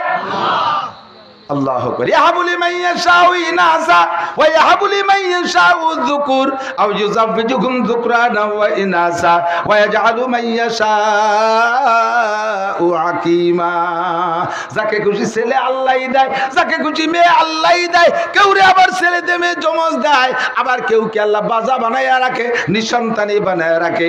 এ জায়গা মানুষের কোনো হাত নাই। কাজেই তোমরা যদি এই মেয়েটার পর অনর্থক জুলুম করো, তারপর যদি প্রেসার ক্রিয়েট করো, তুমি আল্লাহর কুদরতকে অস্বীকার করেছো, দোষারোপ করছো মেয়েটাকে, তুই শুধু মেয়ে পয়দা দিস, দোষ দিচ্ছ মেয়েটাকে, আল্লাহর দিকে তুমি দোষ নেও না। কাজেই তুমি আল্লাহর কুদরতের পর হস্তক্ষেপ করেছো, ইমানগত দিক দিয়ে তুমি বেঈমান হয়ে গেছো, ইমান নষ্ট হয়ে গেছে। তাড়াতাড়ি তওবা কইরা ওই মেয়ে হওয়া বউডারে বুড়ো বুড়ি সহ বাড়ির সবাই আদর আল্লাহ করবা, তারে সাহস দিবা, মা মন খারাপ করো না, তোমার মেয়েদের বিয়ে আল্লাহর ব্যবস্থা করবে, তুমি মন খারাপ করো না।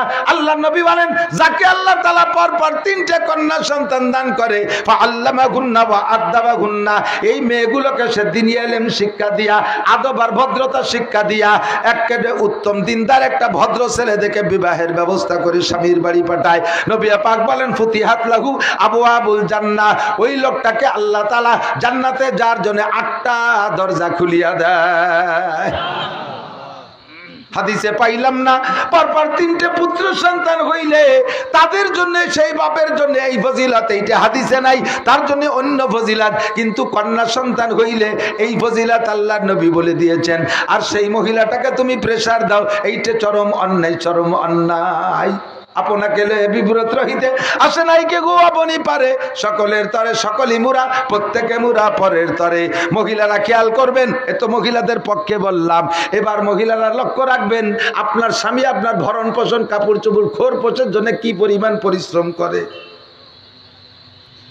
শীতের রাত্রে আরামে কম্বল গায়ে দিয়া বাচ্চা কাচ্চা নিয়ে ঘুমিয়ে আছেন, আপনারা তো বাইরের খবর রাখে না। আমি মৌলানা নাসির পুরোটা শীতকাল রাস্তায় রাস্তায় ঘুরি, একটা রাত তো বিছানায় পিঠ দিতে পারি না, আমার বউ বাচ্চা আরামে ঘুমায়, আমি রাতভর রাস্তায় রাস্তায় কাটাই। এই রাস্তায় যে আরো কত পরিশ্রমীকে দেখি, ট্রাকের ড্রাইভার, বাসের ড্রাইভার, প্রাইভেটের ড্রাইভার, কত ভ্যান চালাইনে, অটো চালাইনে, নসিমন করিমনের ড্রাইভার টিট করে কাঁপতেছে, হ্যান্ডেল ধরে ফাঁকা বাতাসে মাল বহন করতেছে, দুইটা পয়সা কামাই করে নিয়ে তোমারে ভরণ পোষণ দেবে, তোমার চাউল ডাউল কিনবে, তোমার শাড়ি চুড়ি কিনবে, তোমার পোশাক কিনবে, ঈদের আগে ঘন ঘন টিপ মারে যাতে তোমারে সুখে শান্তিতে রাখবে। বাসায় আসার পরে তুমি খ্যাকশিয়ালের মতো ভ্যাকসি মেরে পড়ো, এটা নাই ওটা নাই, এই ছাতা কি মানসি পরে নাকি?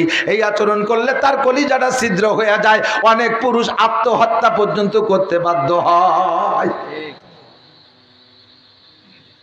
স্বামী জানবে, হাসি মুখে বরণ, আলহামদুলিল্লাহ আলহামদুলিল্লাহ। এতে কি, আমি তোমার জন্য আজকে ইচ্ছা করে একখান সাধারণ কাপড় নিয়ে আসছি, তুমি এইদিকে আলহামদুলিল্লাহ বললে আমার ঠাট্টা হইলে নাকি?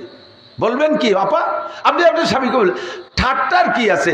আমি আপনার স্ত্রী, আপনি আমার যদি সিরা ন্যাকড়া পরায় যদি খুশি থাকেন, সে জায়গায় আমার আর কষ্টের কি আছে? আপনি তো আমারে পোশাক পরায়, আমারে দেখে আপনি সন্তুষ্ট হবেন, আপনি যাতে সন্তুষ্ট আমি তাতে সন্তুষ্ট। কথা বলেন ঠিক কি ঠিক না? এই শকর আদায় করলে স্বামীতে কি করবে?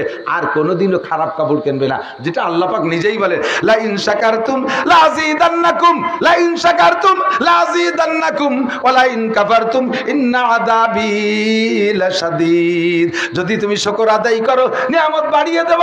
একটু বলেন এবার আপনাদের দেশে পেঁয়াজ কেমন হয়েছে? দুইটা আদাবি দিয়ে কয়, ভালো হয়ে কর না কে? বলেন আলহামদুলিল্লাহ। পাটও জ্বালাই টালাই সাইজ হয়েছে, কেমন হয়েছে? এ আল্লাহ ভালো দেবে, সারা বাংলাদেশ ঘুরে আসছি, ধানও ভালো হয়েছে আলহামদুলিল্লাহ। আল্লাহ কাই তোর এক টুক দিছি তাই এত খুশি, ঠিক আছে আবার দেবো সামনে আরো ভালো করে, তাহলে আরো বেশি সুখ। আর যাবে না ভিয়ে দে দাম নাই, বেশ কি বেরি হয়েছে, পয়সিয়ে গেছে, ছোট ছোট হয়ে গেছে। আল্লাহ কাই তোর বাপরে বলা তুই খ, তোর বাপরে দিতি কপিয়ে আমি পারবো না দিতি, সেটা কি করবে? সেম কোয়ালিটি স্ত্রীরা যা দেবে, স্ত্রী যদি তাতে খুশি হয়, স্বামী খুশি হয়ে সামনে বার আরো বাড়াই দেওয়ার চেষ্টা করবে। বহুত আব্বা, আমি নিজেই, আল্লাহ তোমার কম দেই নেই, যথেষ্ট দেশে পুরো সংসারের ঈদ বাজার, আমার মা, আমার আত্মীয় স্বজন যতদূর সম্ভব, আমি আর সিটিভিটি বাদ দাও দি, যা ওয়াজ করতে এসেছি তাই করতে দাও, কোনো সিটিভিটি হবে না। আমি কি ইচ্ছা মতো আয়াত পড়ছি, একটা ওয়াজ এসে যাচ্ছে আর একটা, আমি তো টেরি পাচ্ছি নিয়ে করছি কে? এটা আমি ভালো করে জানি যে এলাকায় যা দরকার আল্লাহর পক্ষ থেকে তাই আসে, কোনো ঠেকাঠেকি হবে না, কোনো চিঠিপত্র হবে না। যদি কিছু স্থানীয়ভাবে প্রয়োজন হয় ওটা আগে দিয়ে রাখতে হয়, ওয়াজের ফাঁকে সেটা ডুয়ে যায়, আর সেটা আগের থেকে দিলে এবার আর এক মুশকিল।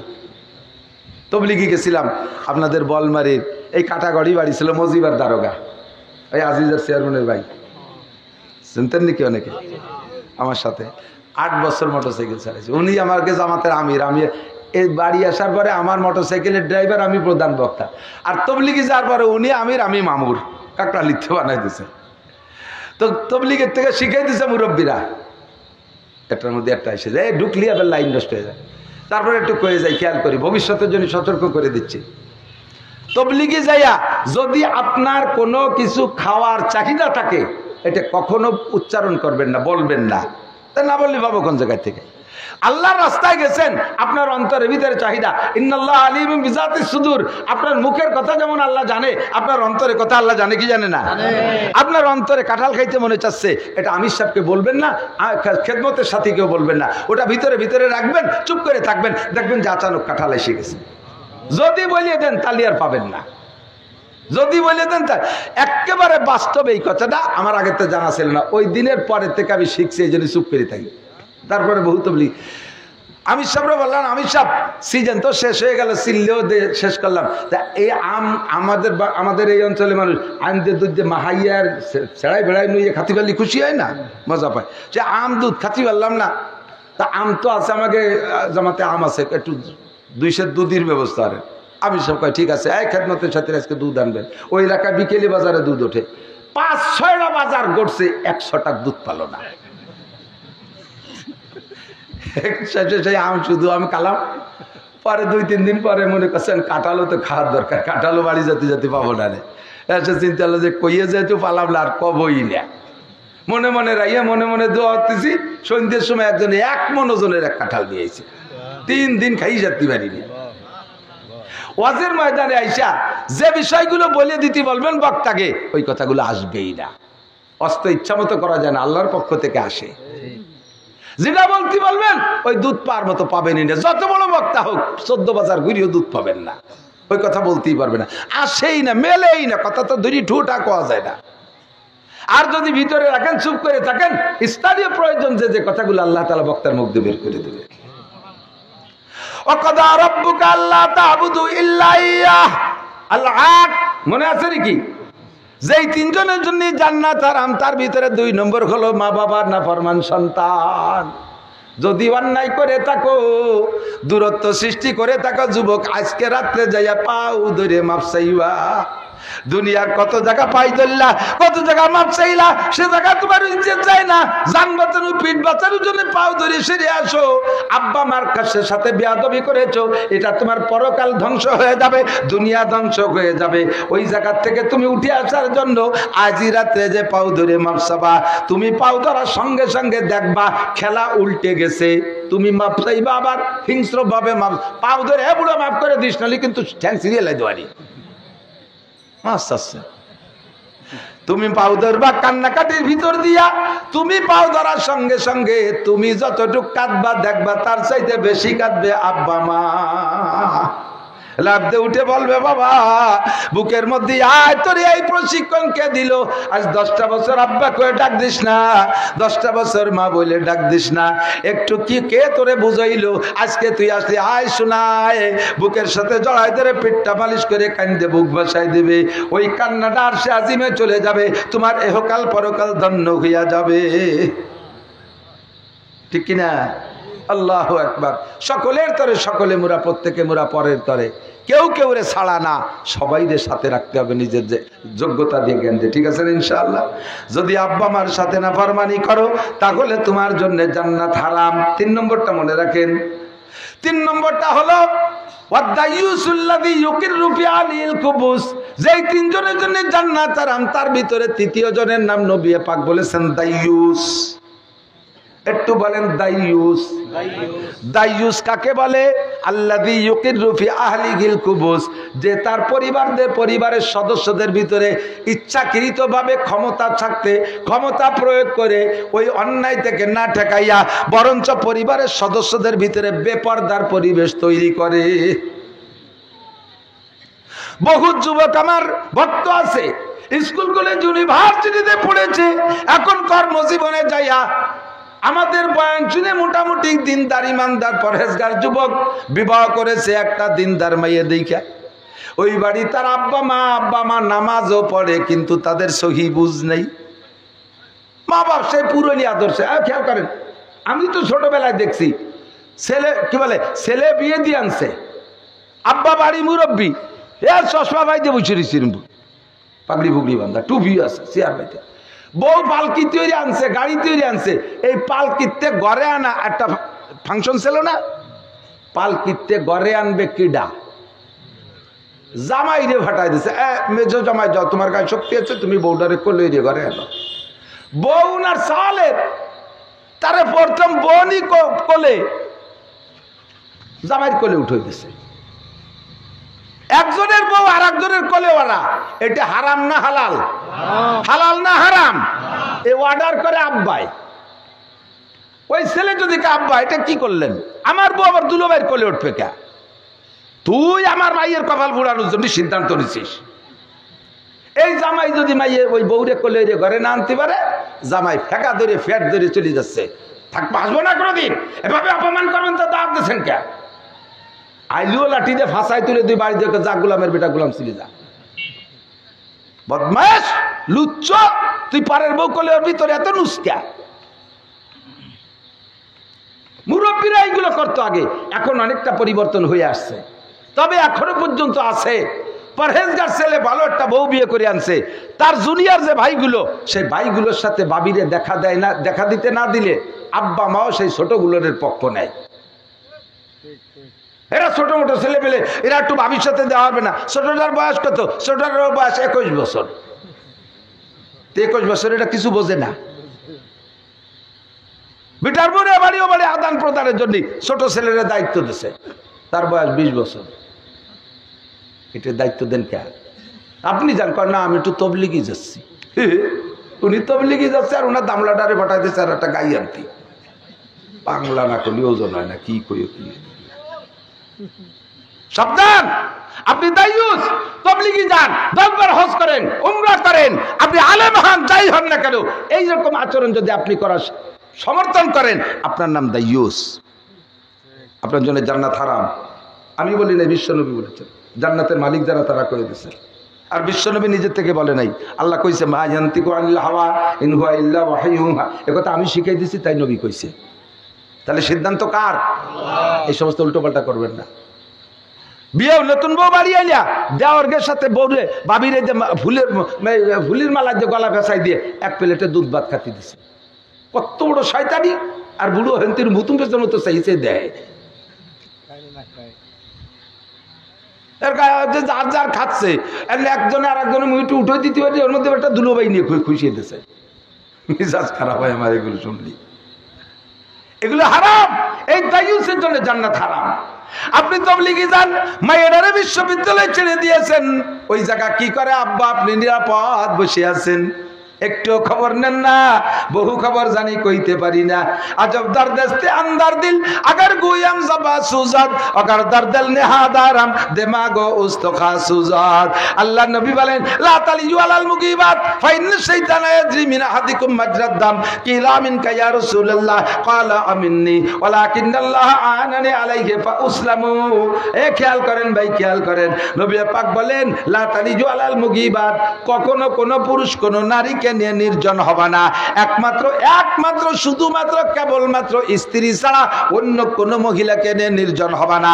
এমনকি ছেলেতে মাকে নিয়ে নির্জন হবে না, আরে আব্বাই মেয়েকে নিয়ে নির্জন হবে না, আপন ভাই আপন বোনকে নিয়ে নির্জন হবে না, মামায় ভাগ্নিকে নিয়ে নির্জন হবে না, চাচায় ভাতিজিকে নিয়ে নির্জন হবে না।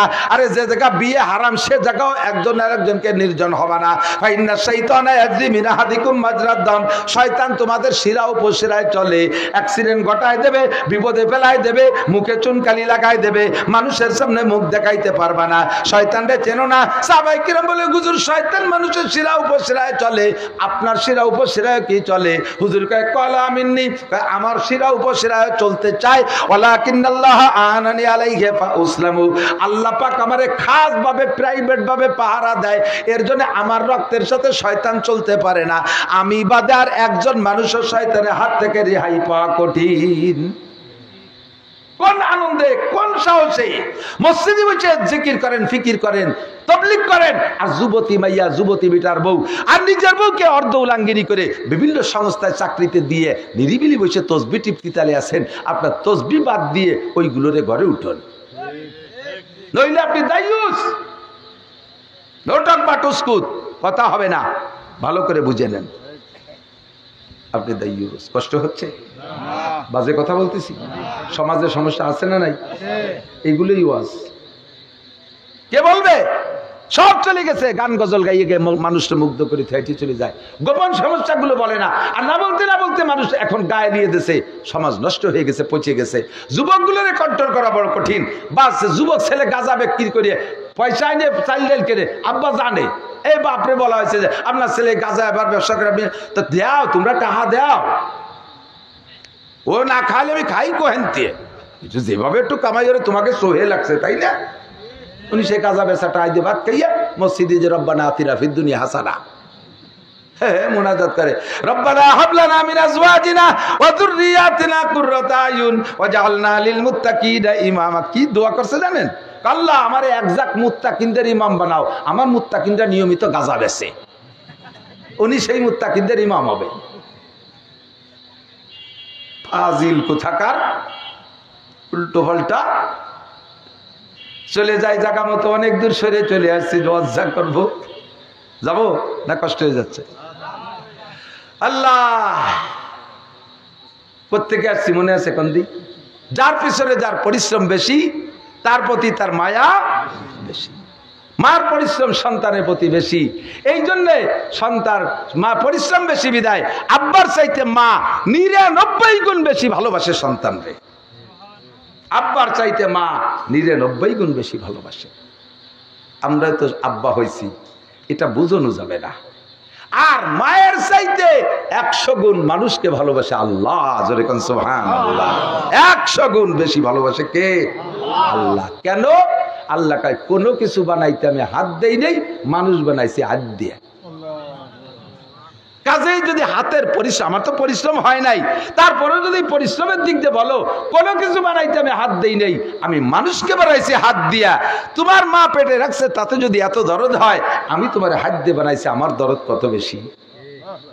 আমি চাই না তুমি দোজখে যাও, আমি চাই না তুমি দোজখে যাও, আমি চাই না তুমি দুনিয়া থেকে না খেয়ে থাকো, আমি চাই না তুমি দুনিয়া থেকে বিপদের সম্মুখীন হও, আমি চাই না তুমি সিডার সুনামি নার্গিস আইলা আমপান বুলবুল ফানি এইগুলোর মাইর খাও, আমি চাই না তুমি ভূমিকম্প ভূদশের মধ্যে পড়ে যাও, আমি চাই না তুমি বোমার গুলিতে আগুনে ভস্ম হয়ে যাও, এটা আমি চাই না।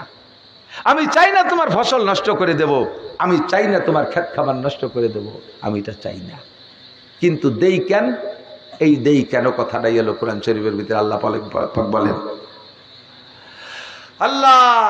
আল্লাহ পাক বলেন যহরাল ফাসাদু ফিল বাররি ওয়াল বাহর বিমা কাসাবাত আইদিন নাস।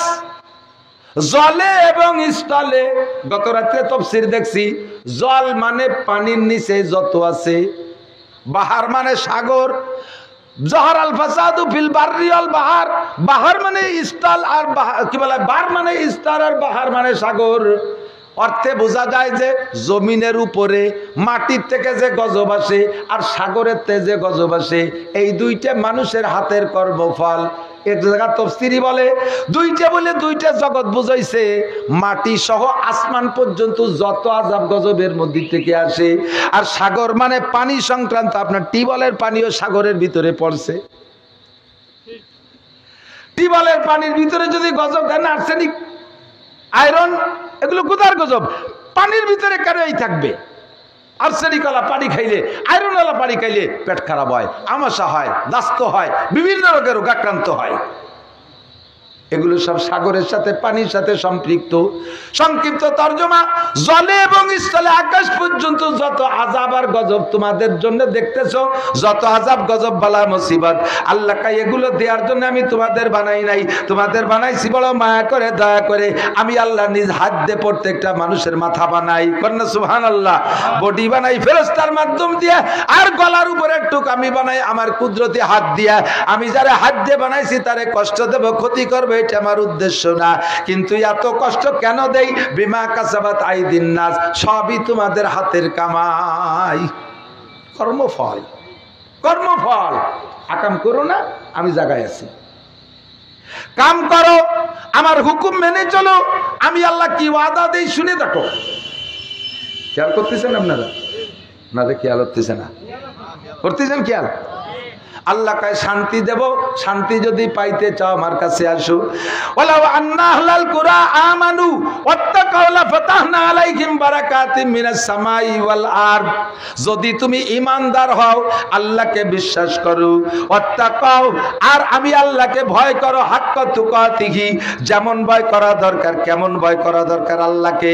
কয় যেমন ভয় করলে জিনা করা যায় না, যেমন ভয় করলে চুরি করা যায় না, যেমন ভয় করলে সুদে টাকা হাতে নিতে গেলে হাতে কম্পনে এসে যায়, যেমন ভয় করলে ঘুষের টাকা ধরতে গেলে হাত প্যারালাইসিস হয়ে যায় ভয়তে, যেমন ভয় করতে গেলে চোখ দিয়ে খারাপ ছবি দেখা যায় না, যেমন ভয় করতে গেলে মুখ দিয়ে মিথ্যে কথা বলা যায় না, যেমন ভয় করতে গেলে গাঁজা বা ফেনসিডিল মুখে দেওয়া যায় না, যেমন ভয় আল্লাহকে করলে মুখ দেওয়া কত ভাষায় গালাগালি করা যায় না, আল্লাহকে যেমন ভয় করলে পরের ক্ষেতের পেঁয়াজ চুরি করে উঠে আনা যায় না, আইল ঠেলা যায় না, জাল দলিল করা যায় না, যেমন ভয় করলে সরকারি মাল মারিয়ে খাওয়া যায় না, জনগণের হক নষ্ট করা যায় না।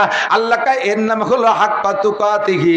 যদি তুমি আমি আল্লাহকে এমন ভয় করতে পারো, এক নম্বরে আমারে বিশ্বাস, দুই নম্বরে এমন ভয় করে করো, আল্লাহ কালা ফাতাহনা আলাইহিম বারাকাতিম মিনাস সামাই ওয়াল আরদ, আযাব গজব তো দেবই না, দেব না, আসমান থেকে রহমত, জমিন থেকে বরকতের সব দরজা খুলে দেব। চাওয়া লাগবে না, মুনাজাত করা লাগবে না, তুমি আমার ডিউটি পালন করছো, আমি আমার অঙ্গীকার পূরণ করবো। আমি মুনাজাতের কি আছে? তোমার যে জন্য পাঠাইছে তুমি সেটা পূরণ করছো, তোমার ডিউটি শেষ, এখন আমার ডিউটি শুরু। তোমার জমিনে বৃষ্টির দরকার, হ্যাঁ রাত্রে হবে তো, আল্লাহ 2-3 দিন বৃষ্টি আসছে, একটু বেশি বেশি হয়ে যাচ্ছে, মনে মনে কবেন, মুখ দিয়েও কওয়া লাগবে না, আল্লাহ তো টের পাচ্ছে, আল্লাহর কম্পিউটার আছে না, আল্লাহ পরের দিন মিকাইল এই মেঘ সরাই নিয়ে যদি রোদ লাগবে, ওই জমিনে কীটনাশক লাগবে, দাও হালকা বৃষ্টিতে কীটনাশক দিয়ে দাও। ওই জমিনে সার লাগবে, খেয়াল করেন বিজ্ঞানীরা আবিষ্কার করেছে মেঘেতে গুড়ুম করে ডাক দেয় না, থান্ডারিং আওয়াজ হয়। এই মেঘের ডাকের মাধ্যমে বৃষ্টির আগে ওই ডাকের কারণে মেঘের থেকে আল্লাহ তাআলা একটা হালকা পাউডার তৈরি করে সাড়ে মাটিতে গুম করে যে আওয়াজ হয়, এই আওয়াজে মেঘের থেকে পাউডার আসে। বিজ্ঞানীরা এই পাউডার ধরে আবিষ্কার করেছে পৃথিবীতে এত ফার্স্ট ক্লাস কীটনাশক আর এত শ্রেষ্ঠ শক্তিশালী সার আজও পর্যন্ত কোনো বিজ্ঞানী বানাইতে পারেনি। আহকামুল হাকিমিন বিশ্ববিজ্ঞানী আমার আল্লাহ এই বিজ্ঞান প্রযুক্তি দিয়ে তার প্রজ্ঞা দিয়ে এই সার কীটনাশক আসমান থেকে দেওয়ার ওয়াদা করেছে। শর্ত হলো ঈমান আর তাকওয়া দাও। তুমি দিবা না? জাহারাল ফাসাদু ফিল বাররি ওয়াল বাহার, সাগর থেকে সুনামি, সিডার, নার্গিস, আইলা যত যা আছে সব সাগরের থেকে উঠে আসে। করোনা মরোনা, ফসল হয় না, রনা বৃষ্টি, অতিবৃষ্টি, ভূমিকম্প, ভূধস কেন আসে? বিমা কাসাবাত আইদিন নাস, তোমার হাতের কামাই। কি কামাই?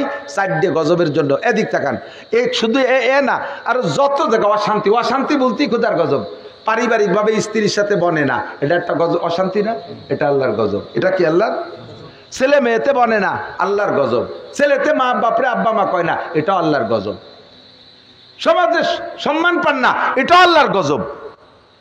এই যত প্রকারের অশান্তি আছে সব গজব আসার কারণ অসংখ্যা, বলতে গেলে সময় লাগবে। আমি 4টে গজবের কথা বলবো আর এর 3টে অন্যায়, শুধুমাত্র তর্জমা বলবো আর রাত বাড়বো না, বহু রাত হয়ে গেছে, 11:15। এরপরে মোনাজাত হবে ইনশাল্লাহ। কষ্ট হবে না তো ইনশাল্লাহ? শুধু তর্জমা বলে দেবো, এখানে করে সাবাসাবি করবো না, ডকাডক করে গিলিয়ে ফেলবেন খালি। অন্যায় 4টে, অন্যায় 3টে, গজব 4টে। অন্যায় কয়টা? 3টে। গজব কয়টা? মনে থাকবে তো? যদি আপনি অন্যায় 3টে না করেন তাহলে গজব 4টের সম্মুখীন হবেন না।